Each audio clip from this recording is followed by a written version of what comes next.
What's good, it's Fevir. Today we're looking at ArcheAge's armor system, and I'll be showing you the difference between cloth, leather, and plate armor. So let's get the simple stuff out of the way. Damage in ArcheAge has a couple of varieties. There is physical damage, which is split into three subcategories: blunt, piercing, and slashing, and magical damage, which is all lumped up together regardless of if it's fire, ice, lightning, or whatever.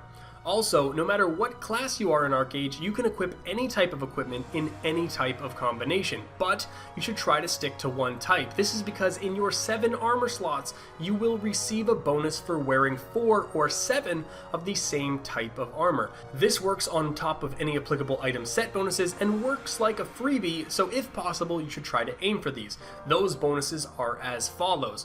For cloth, you'll gain a 4% reduction in cast time, a 50% reduction in being interrupted if you're hit while casting, a 5% increase in total magic damage, and a 30% reduced duration in crowd control effects that you suffer.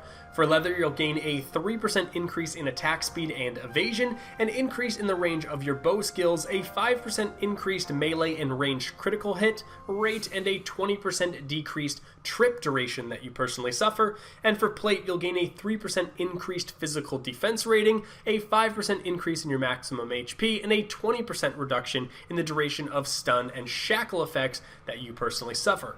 Now, these certainly won't make or break your build, but free buffs are free buffs. In regards to relative values of magic and physical defense, cloth armor has high magic defense with very low physical defense, while being particularly weak against slash attacks. Leather armor has a balanced magical and physical defense, while being particularly weak against piercing damage, and plate armor has no, I repeat, no magic defense, and a high physical defense while being slightly weaker against blunt damage. So clearly, each type of armor has some pros and cons. It's important when gearing your character not to neglect a certain type of defense, otherwise you are giving yourself a counter, which is very frustrating to deal with.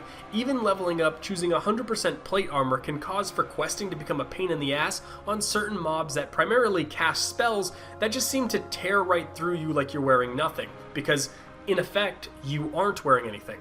Balance is paramount, and you can achieve this through active abilities, passive abilities, accessories, and also item set bonuses. In ArcheAge, it isn't rare to see tanks in full cloth or casters rocking plate armor, so think outside the standard RPG box to create some balanced, effective builds. I will give you a little bit of my input. Balanced defenses are so important in PvP, not only for your survival, but for your sanity. You do not want to hard counter yourself by neglecting, say, magic defense, just to have absolutely no chance anytime you come across a mage. You're going to be putting yourself into this awkward rock, paper, scissors balance paradigm, which is not fun. In PvE, if you know the type of damage to expect, there's nothing stopping you from changing your gear fight to fight or boss to boss, besides the tediousness of it. Anyway, that's just some stuff to think about. Until next time, this is Fevir. Peace.